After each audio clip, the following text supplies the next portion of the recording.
احب الیہ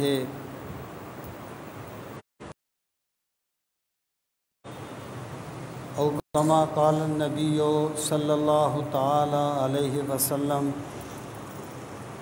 رب اشرح لی صدری ویسر لی امری واحلل عقدۃ من لسانی یفقہوا قولی اللہم ارنا الحق حقا وارزقنا اتباعہ وارنا الباطل باطلا وارزقنا اجتنابہ اللہم ارنا الاشیاء کما ہی ان اللہ وملائکتہ یصلون علی النبی یا ایہا الذین آمنوا صلوا علیہ وسلموا تسلیما اللہم صل وسلم علی سیدنا و مولانا محمد وعلی آل و اصحاب سیدنا و مولانا محمد وبارک وسلم وصلی علیہ الصلاۃ والسلام علیک یا رسول اللہ وعلی آلک واصحابک یا حبیب اللہ الصلاۃ والسلام علیک یا شفیع المذنبین وعلی آلک واصحابک یا رحمۃ للعالمین صلی اللہ علی محمد عدد ما ذکرہ الذاکرون وعدد ما غفل عن ذکرہ الغافلون۔ انتہائی عزت و احترام کے لائق قابل سخت تکریم معزز و محترم سامعین کرام، ماہ ربیع الاول شریف کا بابرکت اور نورانی ربیع الاول شریف کا بابرکت اور نورانی مہینہ جلوہ فگن ہو چکا ہے۔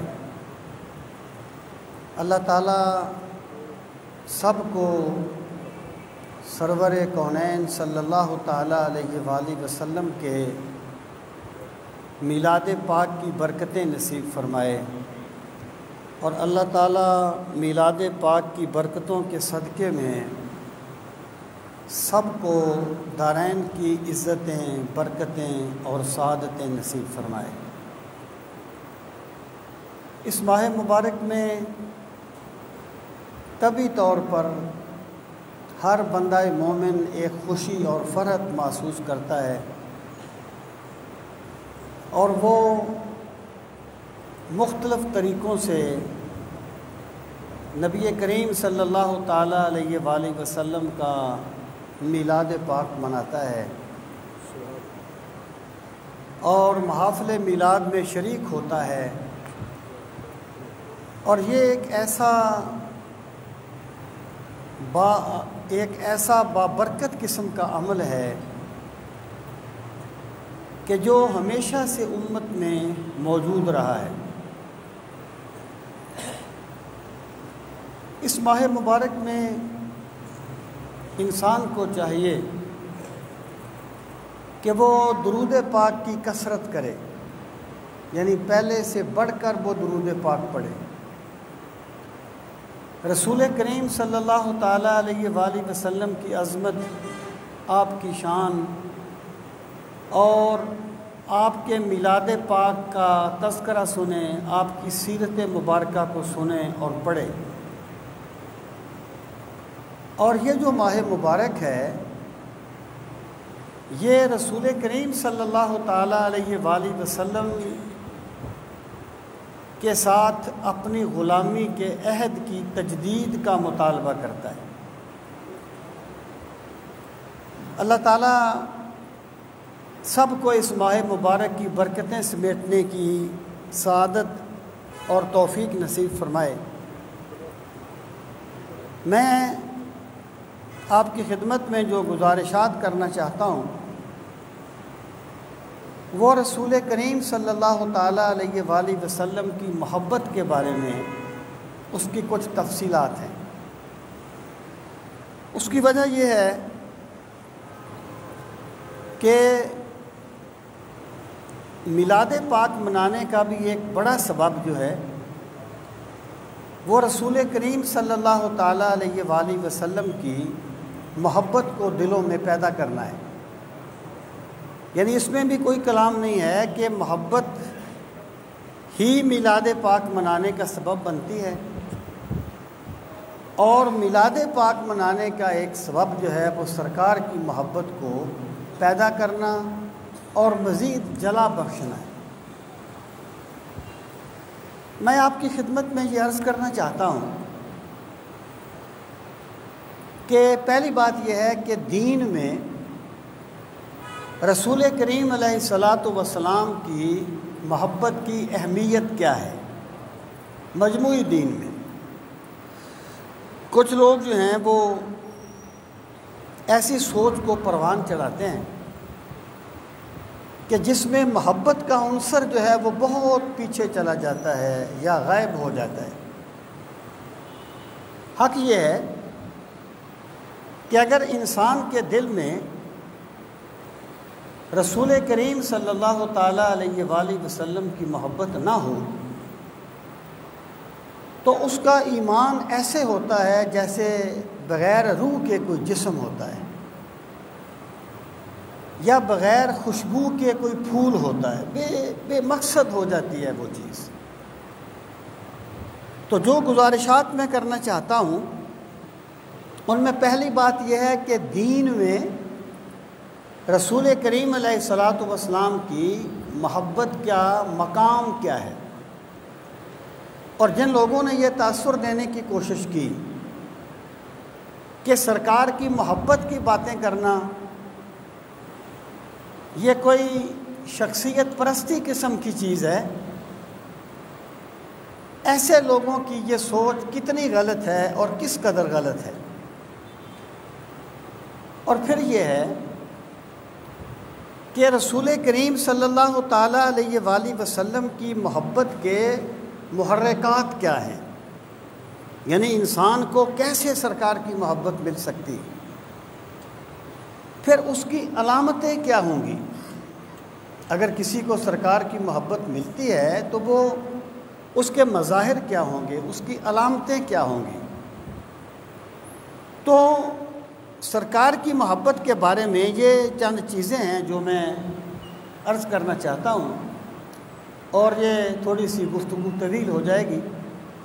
میں چاہتا ہوں کہ ماہ ربیع الاول شریف میں سرکار کی محبت کی باتیں کی جائیں، اور رسول کریم صلی اللہ تعالیٰ علیہ وآلہ وسلم کے شمائل، آپ کے حسن و جمال اور آپ کے کمالات کا تذکرہ کیا جائے۔ اس لیے میں نے ان مباحث کو نہیں چھیڑا جو وہ لوگ چھیڑتے ہیں جو محبت کی دولت سے محروم ہوتے ہیں۔ سب سے پہلا سوال یہ کہ دین میں رسول کریم صلی اللہ تعالیٰ علیہ وآلہ وسلم کی محبت کا مقام کیا ہے۔ بڑی مشہور ایک حدیث پاک میں نے آپ کے سامنے پڑھی ہے، جسے حضرت انس بن مالک رضی اللہ تعالی عنہ نے روایت کیا، اور حضرت انس بن مالک رضی اللہ تعالی عنہ وہ خوش نصیب صحابی ہیں جنہیں خادم رسول اللہ صلی اللہ علیہ وسلم کہا جاتا ہے۔ یعنی ویسے تو پورا جہان ہی میرے لجپال کا خادم ہے، لیکن اگر یہ سوال کیا جائے کہ خادم رسول کس صحابی کا لقب ہے تو جواب ہوگا حضرت انس بن مالک کا رضی اللہ تعالیٰ۔ کیوں کہا جاتا ہے آپ کو خادم رسول؟ اس کی وجہ کیا ہے؟ اس کی وجہ یہ ہے کہ جب یہ بالکل چھوٹے تھے تو ان کی دادی انہیں لے کر رسول کریم علیہ الصلوۃ والسلام کی بارگاہ میں حاضر ہوئی اور عرض کیا، ھذا خویدم کا یا رسول اللہ۔ یہ جو خویدم ہے نا، خویدم یہ خادم سے تصغیر ہے، یعنی جیسے آپ دیگ سے دیگچہ کر دیتے ہیں، باغ سے باغیچہ کر دیتے ہیں، باغ بڑا باغ اور باغیچہ چھوٹا باغ۔ عرض کیا یا رسول اللہ صلی اللہ علیہ وسلم، بچے تھے نا، یہ آپ کے چھوٹے سے خادم ہیں، انہیں اپنی خدمت کے لیے قبول فرمائیے اور ان کے لیے دعا بھی فرمائیے۔ سرکار نے کرم فرمایا اور حضرت انس بن مالک کو اپنی خدمت کے لیے قبول فرما لیا۔ بہت بڑی سعادت ہے سرکار کی خدمت کی سعادت مل جانا۔ دشت طیبہ میں تیرے ناکے کے پیچھے پیچھے دجیاں جیب و گریباں کی اڑاتے جاتے۔ سرکار کا جو خادم ہے وہ کیا شاہ نصیر الدین نے کہا تھا کہ شاہان جہاں کس لیے شرمائے ہوئے ہیں، شاہان جہاں کس لیے شرمائے ہوئے ہیں، کیا بزم میں طیبہ کے گدا آئے ہوئے ہیں۔ جو سرکار کی بارگاہ کا گدا ہو جائے نا، وہ شہنشاہوں کا شہنشاہ بن جاتا ہے۔ تو سرکار نے حضرت انس کو اپنی خدمت کے لیے قبول فرما لیا اور پھر دعا مانگی کہ اے اللہ اس بچے کی عمر میں برکت دینا اور اس کی نسل میں برکت دینا اور اس کے رزق میں برکت دینا۔ یہ سرکار نے دعا مانگی حضرت انس کے لیے، اور سرکار کی دعا، جب سرکار دعا مانگتے ہیں تو قبولیت دوڑ کے استقبال کرتی ہے۔ تو اللہ تعالیٰ نے آپ کی اس دعا کو اس طرح قبول فرمایا کہ حضرت انس رضی اللہ تعالی عنہ جو ہیں، ان کی عمر مبارک 100 سال کے لگ بھگ ہوئی، 100 سال کے لگ بھگ، یعنی جو صحابہ سب سے آخر میں اس دنیا سے گئے ان میں حضرت انس بھی شامل ہیں۔ اور پھر آپ نے دعا مانگی تھی کہ پروردگار اس بچے کی اولاد میں برکت دینا، نسل میں برکت دینا۔ تو ان کی زندگی میں ان کے 120 آگے اولاد ہو گئی تھی، یعنی بیٹے آگے، ان کے بیٹے بیٹیاں، نواسے نواسیاں 120 تک پہنچ گئی تھی۔ اور تیسری آپ نے دعا مانگی تھی کہ پروردگار اس بچے کے رزق میں برکت دینا۔ یہ دعا اس طرح قبول ہوئی کہ حضرت انس کا ایک باغ تھا، اور بھی بہت سے لوگوں کے باغ تھے، سب کے باغ سال میں ایک مرتبہ پھل دیتے تھے۔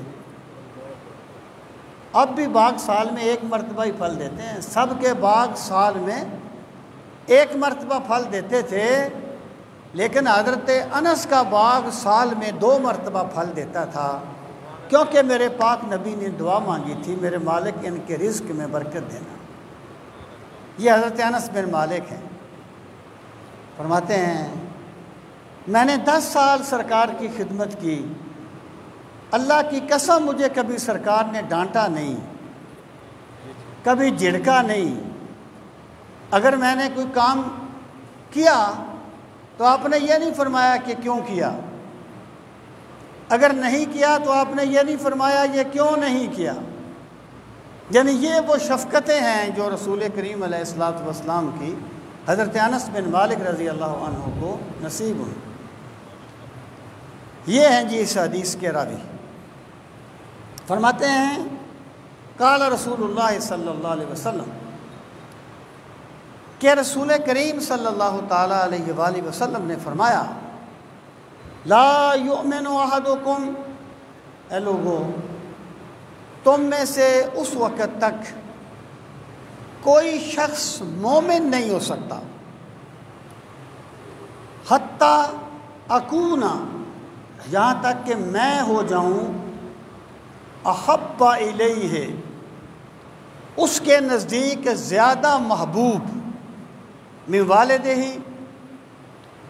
اس کے والدین سے، وولدہ، اس کی اولاد سے، والناس اجمعین، اور تمام لوگوں سے بڑھ کر جب تک وہ مجھ سے محبت نہ کرے اس وقت تک مومن نہیں ہو سکتا۔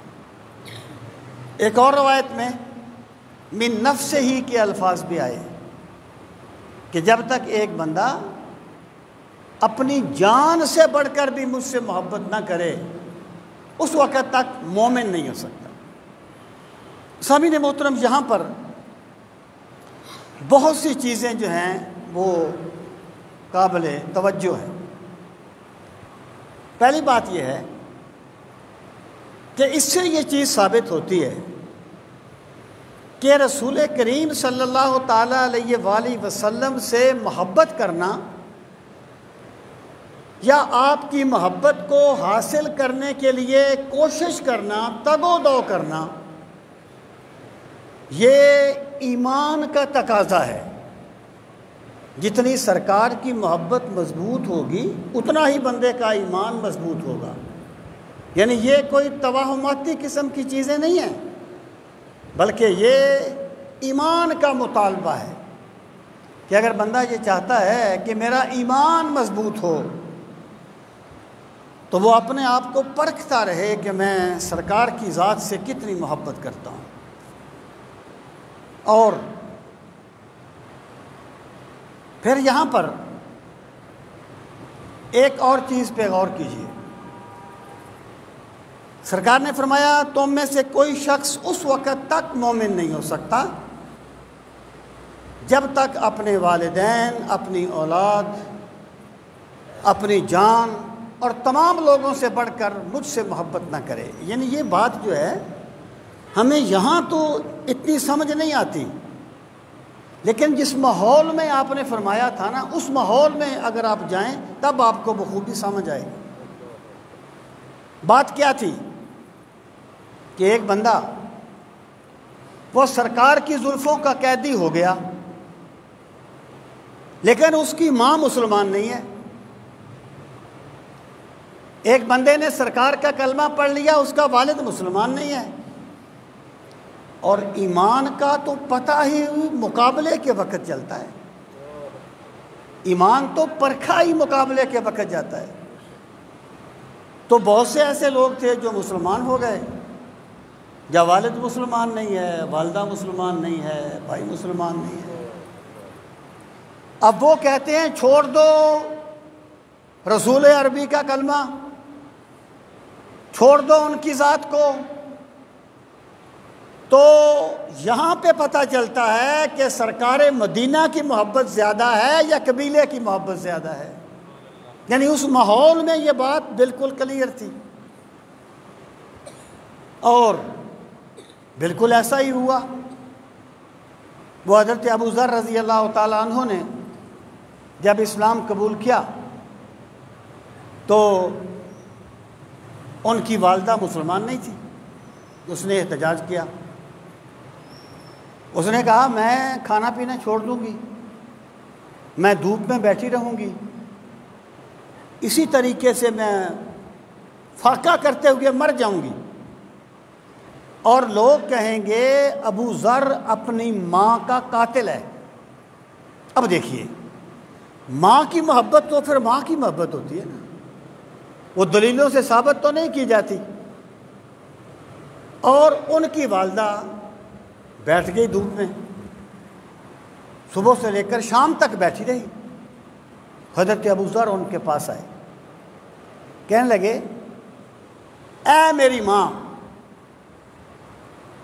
تم یہ کہتی ہو کہ میں سرکار کا کلمہ چھوڑ دوں ورنہ تم بھوکی پیاسی مر جاؤ گی۔ فرمانے لگے اے میری والدہ، اگر تمہاری 100 جانیں بھی ہوں اور ایک ایک کر کے ساری نکل جائیں تو نکل جائیں، لیکن میں سرکار مدینہ کا کلمہ نہیں چھوڑ سکتا۔ یہ تھا وہ آزمائش، یہ تھی وہ امتحان، جس پس منظر میں یہ کہا گیا تھا کہ جب تک کہ اپنے ہر رشتے سے بڑھ کر مجھ سے محبت نہ کرے۔ سامعین محترم، اس کی وضاحت میں اس کے جو مطالبات ہیں نا وہاں جا کے کروں گا، اس نقطے کی مزید وضاحت۔ اب میں آپ سے یہ عرض کرنا چاہتا ہوں کہ دین میں یہاں کیا فرمایا گیا کہ مجھ سے محبت نہ کرے۔ اچھا، ایک چیز میں ابھی سے کلیئر کر دوں۔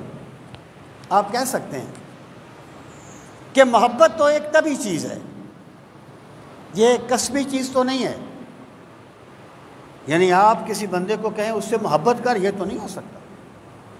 آپ کہیں بھئی اسے اتنے پیسے دے دے، آپ دے سکتے ہیں، اس کے ساتھ یہ معاملہ کر، آپ کر سکتے، محبت کر، یہ تو ایک طبعی سی چیز ہے، عشق پہ زور نہیں ہے، یہ وہ آتش غالب کہ لگائے نہ لگے اور بجھائے نہ بنے۔ تو کیوں مکلف کیا گیا، کیوں کہا گیا کہ ہر چیز سے بڑھ کر سرکار مدینہ سے محبت کرو؟ سامعین محترم، اس کے 2 جواب ہیں۔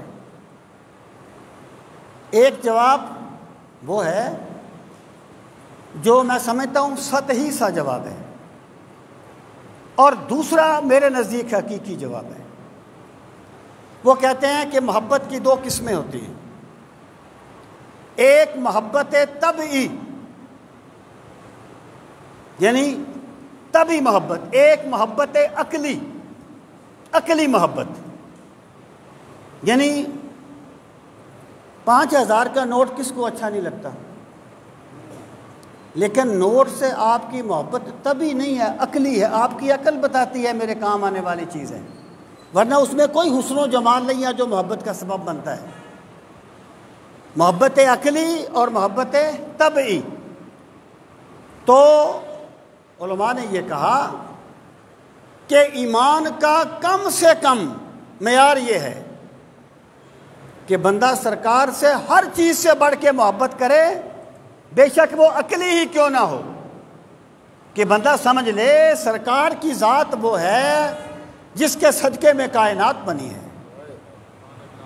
سرکار کی ذات وہ ہے جس نے ہمیں جینے کے طریقے بتائے ہیں، جن کی رحمت کے صدقے میں پورا جہان پلتا ہے، اور جن کی مجھے شفاعت نصیب ہوگی، عقلی۔ کہتے ہیں یہ کم سے کم ایمان ہے، یعنی حکم وہی ہے لیکن یہ کم سے کم ایمان ہے۔ اور فرماتے ہیں کمال ایمان یہ ہے کہ سرکار کے ساتھ اتنی محبت بندے کی طبیعت بن جائے، بندے کا مزاج بن جائے، وہ جو رسول کریم علیہ السلام نے فرمایا لا یؤمن احدکم حتی یکون ہواہ تبعا لما جئت بہ۔ اے لوگو، تم اس وقت تک مومن نہیں ہو سکتے جب تک تمہاری خواہشات میری وحی کے تابع نہ ہو جائیں۔ تم نے صرف میری وحی کے سامنے سر نہیں جھکانا، اپنی خواہشات کو بھی جھکانا ہے۔ تو نتیجہ کیا ہے؟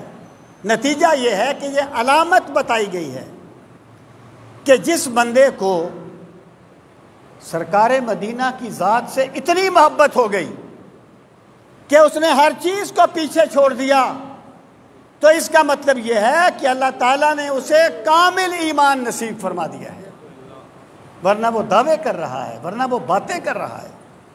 اور پھر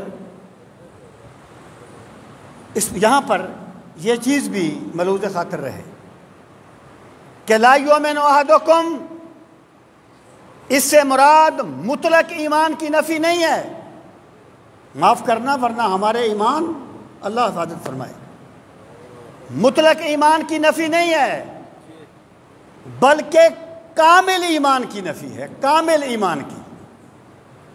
یعنی ایک تو یہ ہے نا کہ سرکار دو عالم صلی اللہ علیہ وسلم کی محبت کو کوئی بندہ یہ سمجھے کہ یہ شخصیت پرستی ہے، یہ تو لادینیت ہے، یہ تو گمراہی ہے، سرکار کی ذات بلکہ سرکار سے منسوب کسی چیز کی بھی توہین کرنا یہ تو کفر ہو جاتا ہے۔ بات یہ نہیں ہے، بات یہ ہے کہ عملی طور پر ایک بندے کو یہ محبت نصیب نہ ہو تو ہم اسے یہ نہیں کہیں گے کہ یہ ایمان سے خالی ہے، ہم اسے کہیں گے اس کا ایمان کمزور ہے۔ میں آپ کو ایک مثال دیتا ہوں، فقہاء نے اس پر بحث کی ہے، محدثین نے اس پہ بحث کی ہے کہ محبت، مطلق محبت ایمان کے، یعنی کوئی بے عملی، کوئی گناہ ایمان کے منافی نہیں ہے۔ یعنی منافی ہونے سے یہ مراد نہیں ہے کہ وہ بری چیز نہیں ہے، مطلب یہ ہے کہ اگر ایک بندہ کوئی گناہ بھی کرتا ہو، ٹھیک ہے، اس میں ناقص ایمان ہے، لیکن اب یہ نہیں کہیں گے کہ یہ مومن نہیں ہے، اس کا ایمان کمزور ہے لیکن وہ ہے ایمان والا، کیونکہ یہ معتزلہ نے کہا تھا کہ گناہ کبیرہ کا مرتکب کافر ہوتا ہے، اہل سنت کا یہ عقیدہ نہیں ہے۔ میں آپ کو ایک حدیث سے مثال دیتا ہوں۔ رسول کریم علیہ الصلوۃ والسلام کے زمانے میں ایک صاحب تھے، انہوں نے شراب پی۔ یاد رہے جب ہم ایسی بات کرتے ہیں تو کچھ لوگ اس سے طعن صحابہ کا دروازہ نکال لیتے ہیں۔ اہل سنت کا یہ عقیدہ نہیں ہے کہ صحابہ کرام معصوم ہیں یا انبیاء کی طرح وہ ہمیشہ کمال پر تھے۔ اہل سنت کا عقیدہ یہ ہے کہ پہلے صحابہ کرام میں کمزوریاں پائی جا سکتی ہیں، لیکن جب وہ دنیا سے جاتے ہیں تو کامل ایمان کے ساتھ جاتے ہیں۔ اس عقیدے کو ہمیں اچھی طرح سمجھ لینا چاہیے، ورنہ یہ بھانڈ اور مرثی قسم کے لوگ جو جملے کستے ہیں یہ سارے اپنے آپ چیزیں ختم ہو جائیں گے۔ میں آپ کو مثال دے رہا ہوں کہ وہ جو صاحب تھے انہوں نے شراب پی اور کلمہ گو تھے، اور آسان کر دوں تو صحابی تھے۔ انہوں نے شراب پی، ان کو سزا ملی، پھر پی، پھر سزا ملی، پھر پی، پھر سزا ملی۔ تو یہ میں نے عرض کر دیا نا، صحابہ کرام آہستہ آہستہ مرتبہ کمال تک پہنچے ہیں۔ کبھی وہ بھی وقت تھا جب وہ کلمہ گو ہی نہیں تھے، پھر وہ وقت آیا کہ ان کا ایمان آئیڈیل بن گیا، اور اللہ کے نبی علیہ الصلوۃ والسلام نے فرمایا، لوگو کوئی بعد والا بندہ احد پہاڑ جتنا سونا خرچ کرے اور میرا کوئی صحابی 2 سیر جو خرچ کرے تو جتنا اجر میرے صحابی کو ملے گا اتنا احد پہاڑ جتنا سونا خرچ کرنے کو نہیں ملے گا۔ کیوں؟ صحابہ کا جو اخلاص تھا، جو ان کا کامل ایمان تھا، وہ ان کے چھوٹے عمل کو اتنا بڑا کر دیتا تھا کہ بعد والے اس کی گرد راہ کو نہیں پہنچ سکتے تھے۔ یہ ان کے مدارج ہیں، یہ آہستہ آہستہ کمال تک پہنچے ہیں۔ تو جب یہ بات ہوئی تو کسی نے کہا وہ تو کوئی ایسا جملہ کہا جو ان کے ایمان کے منافی تھا، تو سرکار نے فرمایا کچھ نہ کہو، انہ یحب اللہ ورسولہ، وہ اللہ سے بھی محبت کرتا ہے، اللہ کے رسول سے بھی محبت کرتا ہے۔ میں کہنا یہ چاہتا ہوں کہ اگر کسی بندے میں سرکار کی محبت کمال کی نہ ہو، اسے آپ کافر نہیں کہہ سکتے، ہم یہ کہیں گے اس کا ایمان ناقص ہے، تو یہاں پر کمال ایمان کی نفی ہے، مطلق ایمان کی نفی نہیں ہے۔ سامعین محترم، اب آ جائیں، سرکار نے اپنی ذات کے بارے میں فرمایا نا، اکونا احبا، میں نہ ہو جاؤں محبوب، جبکہ دین میں اصل محبت تو اللہ کی محبت ہے نا۔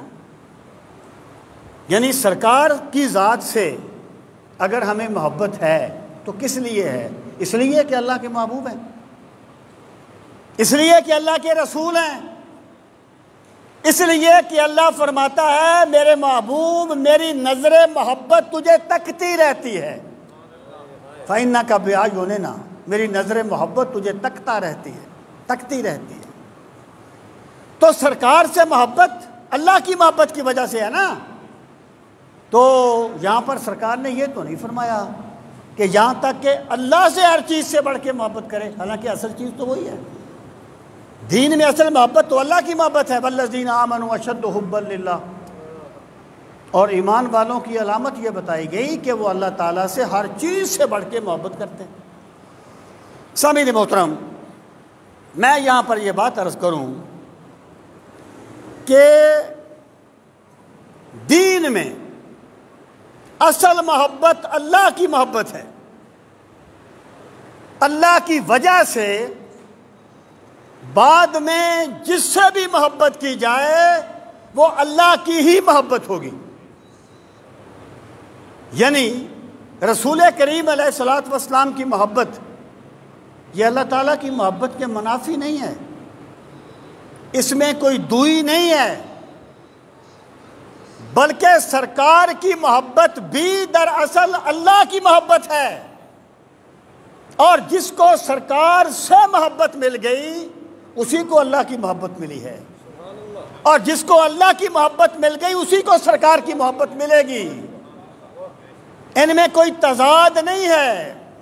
اب میں دلیل دیتا ہوں، رسول کریم صلی اللہ تعالی علیہ وآلہ وسلم نے ارشاد فرمایا، احب اللہ لما یغزوکم من نعمہ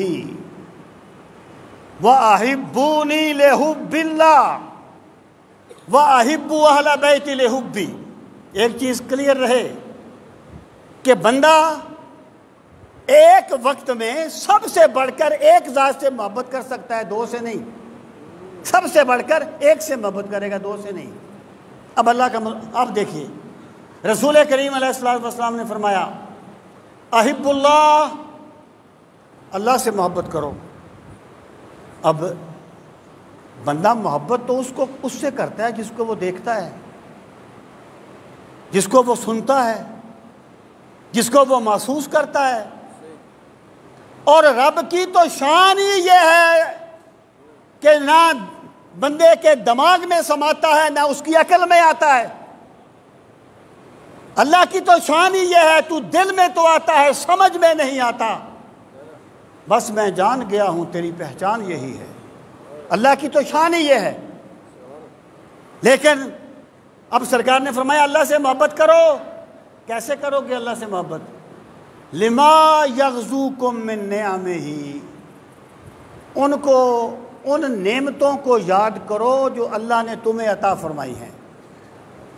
جب تم اللہ کی نعمتوں کو یاد کرو گے نا، تمہیں اللہ کی محبت نصیب ہوگی۔ جب تم کبھی خلوت میں بیٹھ کے سوچو گے کہ وہ میرا رب کتنا کریم ہے جس نے مجھے دیکھنے کے لیے آنکھیں دی ہیں، چلنے کے لیے ٹانگیں دی ہیں، سوچنے کے لیے قوتیں دی ہیں، اور وہ خدا کتنا کریم ہے۔ جب میں رحم مادر کی تہ در تہ جھلیوں میں بند تھا، میرا خدا مجھے وہاں بھی میرا رزق پہنچا رہا تھا۔ جب اللہ کی نعمتوں کو یاد کرو گے تو تمہیں اللہ کی محبت مل جائے گی۔ لما یغزوکم من نعمہ، اللہ سے محبت کرو ان نعمتوں کی وجہ سے جو اللہ نے تمہیں عطا فرمائی ہیں۔ مطلب کیا ہے کہ جو بندہ یہ چاہتا ہے اسے اللہ کی محبت ملے، اسے چاہیے کہ ان نعمتوں پہ غور کرے جو اللہ نے اسے عطا فرمایا ہے۔ پھر فرمایا وَأَحِبُّونِي لِحُبِّ اللَّهِ، اور مجھ سے محبت کرو اللہ کی محبت کی وجہ سے۔ یعنی محبت کی دنیا میں ضابطہ کیا ہے کہ محبوب سے محبت ہے، اور محبوب سے جو چیز بھی منسوب ہو جائے اس سے بھی محبت ہے۔ جو چیز محبوب سے نسبت رکھے اس سے بھی محبت ہے۔ محبوب کے شہر سے محبت، گلی کوچوں سے محبت، اس کے ہم نام لوگوں سے محبت، جو چیز وہ جس میں 2 حرف کبھی اس نے لکھے تھے حسرت، میں نے 100 بار وہ آنکھوں سے لگایا کاغذ، تھا تو کاغذ ہی نا، اس نے کبھی میرے محبوب نے اس میں 2 حرف لکھے تھے، مجھے اس کاغذ سے بھی محبت ہو گئی تھی۔ اقبال نے کہا تھا متاع قافلہ ماں حجازیاں بردند، متاع قافلہ ماں حجازیاں بردند، ولے زبانہ کشائی کے یار ماں عربیست، کہ ہمارے قافلے کو حجاز کے ڈاکوؤں نے لوٹ لیا، لیکن تم نے ان ڈاکوؤں کو کچھ کہنا نہیں ہے، وہ میرے محبوب کے دیس کے رہنے والے۔ واصف علی واصف نے کہا تھا جس ماں کا بیٹا بیمار ہو نا، اسے دعا مانگنے کا سلیقہ اپنے آپ آ جاتا ہے، جب سرکار کی محبت مل جائے تقاضے اپنے آپ سمجھ آ جاتے ہیں، اس کے مطالبات اپنے آپ سمجھ آ جاتے ہیں۔ تو محبت کا تقاضا کیا ہے؟ محبوب سے منسوب ہر چیز سے محبت کرنا۔ اب سرکار نے فرمایا وَأَحِبُّونِي لِحُبِّ اللَّهِ، اور مجھ سے محبت کرو اللہ کی محبت کی وجہ سے۔ تم اللہ سے محبت کرتے ہو نا، جب تمہیں یہ معلوم ہوگا کہ ایک ایسی ذات ہے اللہ کی بارگاہ میں جن کی وجاہت یہ ہے کہ جب ان کا روئے زیبا اٹھ جائے تو مولا قبلے کو بدل دیتا ہے۔ فَلَنُوَلِّيَنَّكَ قِبْلَةً تَرْضَاهَا، میرے محبوب ہم آپ کو پھیر دیں گے اسی قبلہ کی طرف جسے تو چاہتا ہے۔ یہ نہیں کہا کہ آپ فلاں قبلہ کی طرف منہ کر لیں، نہیں، قبلةً تَرْضَاهَا، محبوب آپ جو چاہتے ہیں وہی پھیر دیں گے، اسی کو قبلہ بنا دیں گے۔ جب تمہیں یہ معلوم ہوگا کہ ایک ایسی ذات ہے خدا، جس وہ اقبال نے کہا تھا نا خودی کو کر بلند اتنا کہ ہر تقدیر سے پہلے خدا بندے سے خود پوچھے بتا تیری رضا کیا ہے۔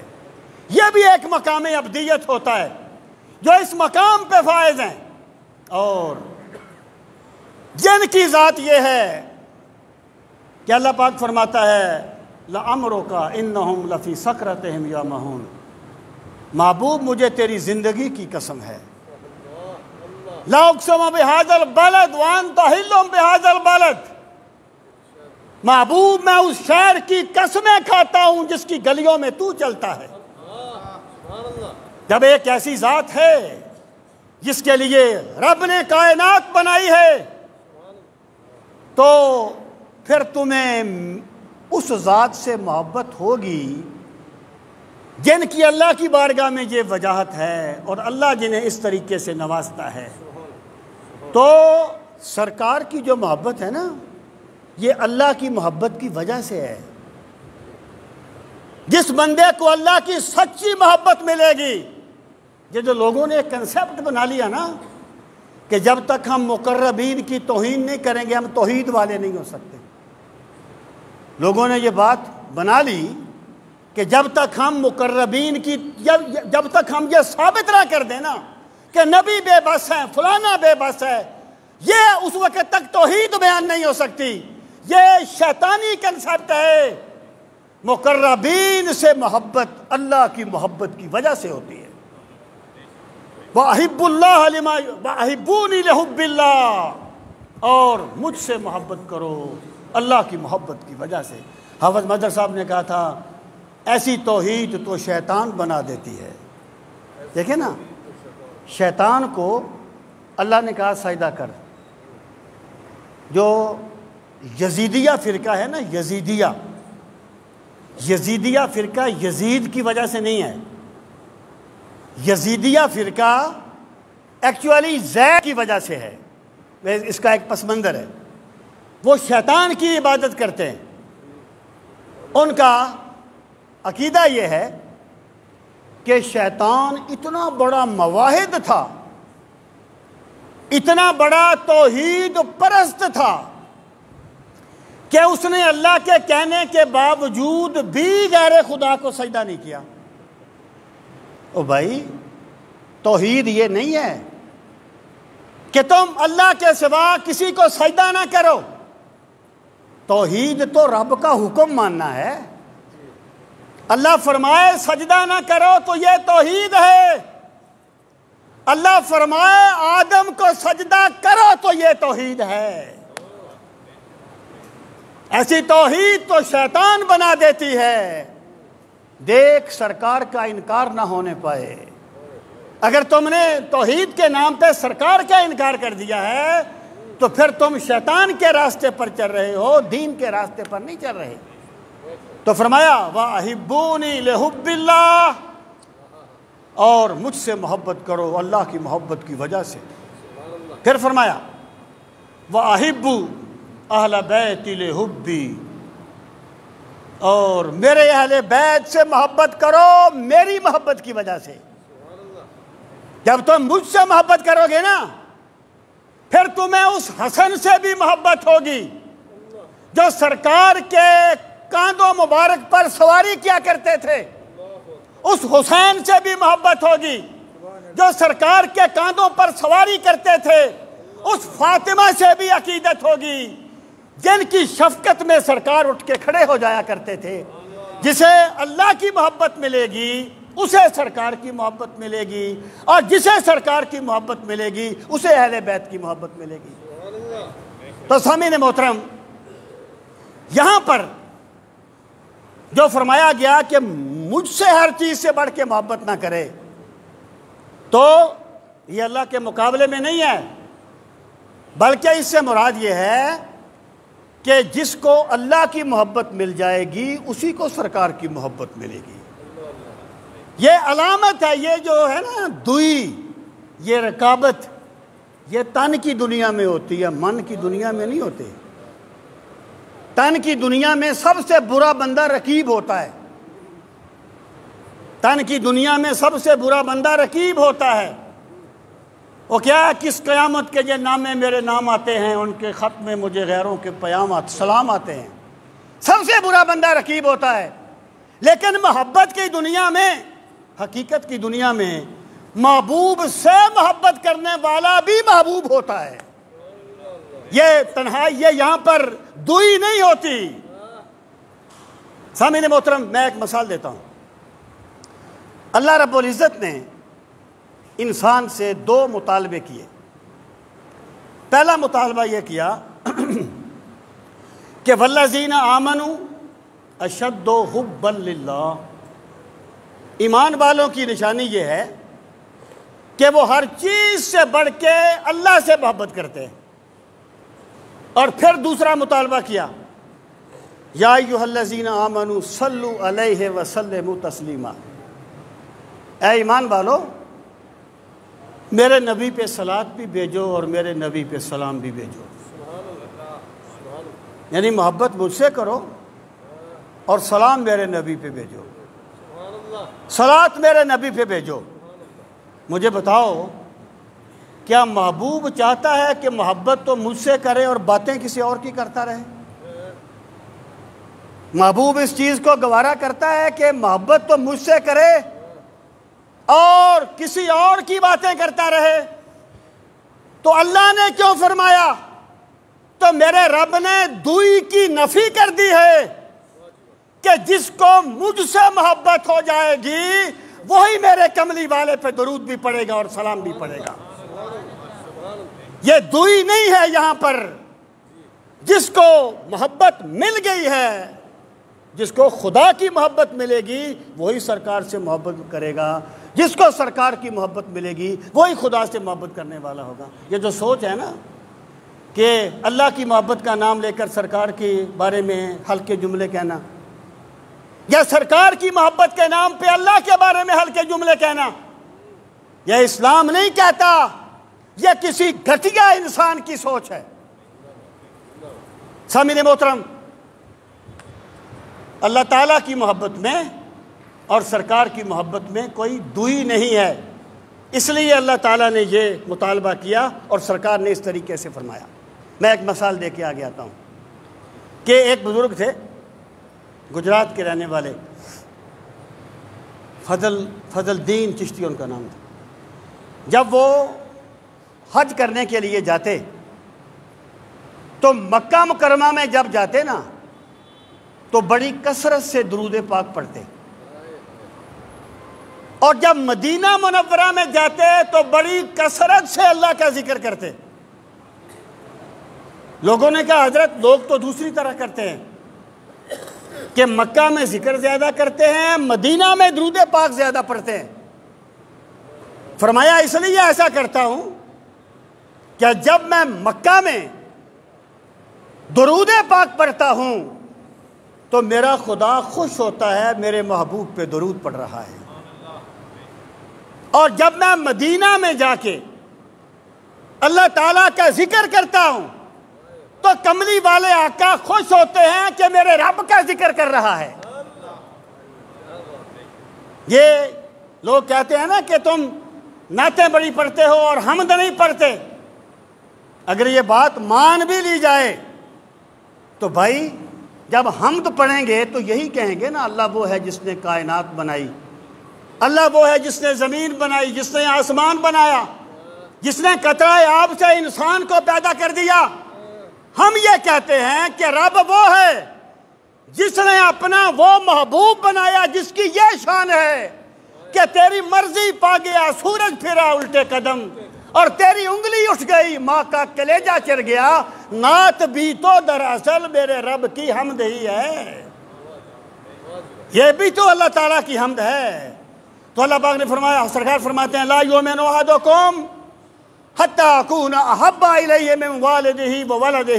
ایک بات یہ کلیئر ہو گئی کہ یہاں پر سرکار کی محبت کا اس لیے کہا گیا کہ سرکار کی محبت ہی اللہ کی محبت ہے اور اللہ کی محبت ہی سرکار کی محبت ہے، کیونکہ اللہ کی محبت سرکار کی محبت اللہ تعالیٰ کی محبت کی وجہ سے ہے، اور اللہ تعالیٰ کی محبت اس لیے ہے کہ وہ خالق و مالک ہے اور محبوب سے نسبت رکھنے والی ہر چیز بندے کو محبوب ہوتی ہے۔